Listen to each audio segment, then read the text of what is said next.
Bismillahirrahmanirrahim. Assalamu alaikum dear student of class 7th. Today is our lecture related to your circulatory system and today the topic we will discuss now transportation in plants. Page number 20 है बेटे, आप अपनी book का science की book का page number 20 खोल लीजिए और इस पे आज हमारा जो टॉपिक चलना है वो है ट्रांसपोर्टेशन इन प्लांट. इसको उर्दू में कहते हैं तरसील, पहुँचाना.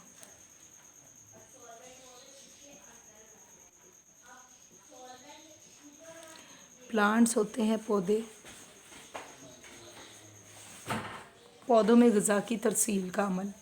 Plant do not have a circulatory system. इसमें हमारे पास सर्कुलेटरी सिस्टम मौजूद नहीं होता जिस तरह के हमारे इंसानों और जानवरों में होता है. But they to need to move water and the food from one part to the other part of the body. लेकिन अल्लाह ताला ने जैसे कि हमारे जिस्म में एक सर्कुलेटरी या निज़ाम बनाया, ग़िज़ा का निज़ाम बनाया, अखराज का निज़ाम बनाया, जिसे आप एक्सक्रीटरी सिस्टम और इसके अलावा आप डाइजेस्टिव सिस्टम कहते हैं. फिर हमारे सेंसरी न्यूरॉन्स बनाए, बहुत कुछ बनाया अल्लाह पाक ने. लेकिन पौधों में ये सारी चीज़ें मौजूद नहीं हैं. लेकिन फिर भी उन्हें अपने पानी और ग़िज़ा की आमदोरफ़्त के लिए एक बाकायदा निज़ाम चाहिए होता है. और ये प्लांट में किस तरह होता है इसको आज हम पढ़ेंगे. How do the plants transport the material. ये किस तरह ग़िज़ा की तरसील करते हैं, पहुँचाते हैं एक पार्ट से दूसरे पार्ट तक. Plants transport water and the minerals from roots to the leaves through the xylem vessels and phloem transport the prepared food from leaves to the all of the parts. क्या उन्होंने कहा है कि plant जो है वो transport water और minerals किस तरह करते हैं कि रूट के ज़रिए करते हैं और लीव्स जो हैं वो जाइलम वेसल्स के ज़रिए करते हैं. फ्लोएम का काम क्या होता है कि वो जो ग़िज़ा तैयार शुदा ग़िज़ा होती है उसको लीव्स से फिर कहाँ पहुँचाती है, तमाम पार्ट्स ऑफ द बॉडी तक. जी, इसमें हम देखते हैं सबसे पहले absorption of water in plants through roots. किस तरह ग़िज़ा को या पानी को जड़ों के ज़रिए पानी को वो जज़्ब करती है. लकड़ी की जो जड़ें होती हैं या उस दरख्त की, वो किस तरह करती हैं पौधे की जड़ें. The water enter the plant body through the roots. There are the thousands of the tiny roots here on each root. हर जड़ के ऊपर हज़ारों तादाद में उसके रुआ होता है, उसके बाल होते हैं जिन्हें रूट हेयर कहा जाता है.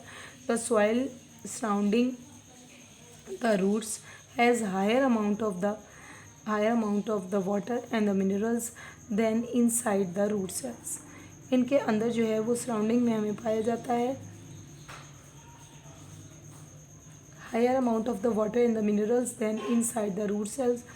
हमारे इर्द गिर्द माहौल में बहुत सारा पानी और नमकियात हलशुदा पानी में मौजूद होते हैं जो कि रूट सेल्स का काम होता है एब्जॉर्ब करना from soil. Water and dissolve the minerals from the soil absorb into the root hairs by diffusion के ज़रिए वो उस रूट हेयर के ज़रिए जो है वो जड़ से सिरों तक पहुँचती है. Diffusion is the movement. अब हम डिफ्यूजन की हम यहाँ पर डेफिनेशन है नफूज़ का अमल कहते हैं. नफूज़ का मतलब होता है अपने अंदर जज्ब करना.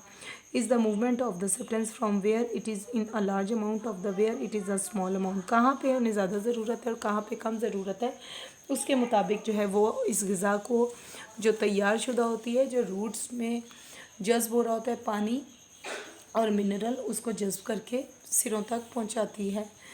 As water in root increases, जैसे जैसे पानी जो है रूट्स में बढ़ता जाता है, pressure is produced in the roots के अंदर, रूट सेल के अंदर जो होता है वो प्रेशर बढ़ जाता है. And the push the water and the minerals up in the plant, और प्लांट के अंदर उसको पहुंचाता है, ऊपर की तरफ धकेलता है. But this pressure of the roots can only lift water up to the certain height, और एक ख़ास किस्म की बुलंदी तक ही वो इसको पहुंचा सकता है. How does the water reach in the leave of all trees. तो पानी किस तरह पहुँचता है जड़ से सिरों तक तमाम पौधों के अंदर. इसके बाद देखें जो वो ज़रिया है वो पहले नंबर पे क्या है, transpiration. In tall trees water is pulled up through the xylem when it is the evaporated from the leaves. कहाँ से, जाइलम के ज़रिए जो है वो पौधों तक के एवेपोरेट पानी भी पत्तों से हो जाता है. इजाफी पानी जो होता है ना वो जाइलम के ज़रिए पत्तों में आता है और पत्तों से एवेपोरेट हो जाता है, खारिज हो जाता है. फिर वो क्या कहता है, once in the xylem pipes water forms unbroken columns from the roots through stem and into the leaves. क्या होता है, सबसे पहले जाइलम जो है वो पाइप की तरह काम करता है, वाटर को एब्जॉर्ब करता है, फॉर्म अनब्रोकन कॉलम में पहुंचाता है, फ्रॉम द रूट से जड़ों से सिरों तक लेके जाता है, और तने के ज़रिए, स्टेम के ज़रिए ये पहुंचता है लीव्स के अंदर। The loss of the water by vaporation from the plants is called the transpiration. इजाफी पानी का पत्तों के अंदर से निकल जाना जो होता है वो ट्रांसपायरेशन का अमल कहलाता है। As water transpires from water in is drawn from the xylem, water जो ट्रांसपायर हो रहा होता है, more water drawn from the xylem में से निकल जाता है। This movement of the water exerts a pull on the water within the xylem। और मूवमेंट ऑफ द वाटर जो होती है वो पुल करती है, धकेलती है पानी को जाइलम की तरफ। As water moves out of the leaves, जैसे जैसे जाइलम के ज़रिए पहुंचता है ये पत्तों में, तो पत्तों से पानी निकलना शुरू हो जाता है। More water moves up from the stem, और ज़्यादा पानी और हो जाए तो वो फिर किसकी तरफ मूव करता है, स्टेम की तरफ। फिर रूट्स में एब्जॉर्ब होता है। More water from the surroundings, और ज़्यादा से ज़्यादा पानी जो होता है वो इर्द गिर्द से जमा करता है। And surrounding soil and maintain the water column in the stem and leaves, और आहिस्ता आहिस्ता वो क्या करता है, मेंटेन करता है या मुतनासिब कर लेता है पानी की जो नोयत होती है पत्तों में और तने में। सो स्टूडेंट, उम्मीद है कि आज का लेक्चर आपको अच्छी तरह समझ में आ गया होगा। आप हमारे चैनल को सब्सक्राइब करें, ज़्यादा से ज़्यादा बेल आइकन का बटन भी दबाएं, ज़्यादा से ज़्यादा लाइक्स भेजें और ज़्यादा से ज़्यादा कमेंट्स भेजें, ताकि हम अच्छी से अच्छी वीडियो आपके लिए अपलोड कर सकें। कल इंशाल्लाह नए लेक्चर के साथ, ट्रांसलेशन के साथ हम हाजिर होंगे, और इंशाल्लाह कल मैं आपको रूट के ज़रिए भी समझाऊँगी कि किस तरह रूट्स पानी को एब्जॉर्ब करके तने तक पहुँचाती हैं। तब तक के लिए बेटा अल्लाह हाफ़िज़।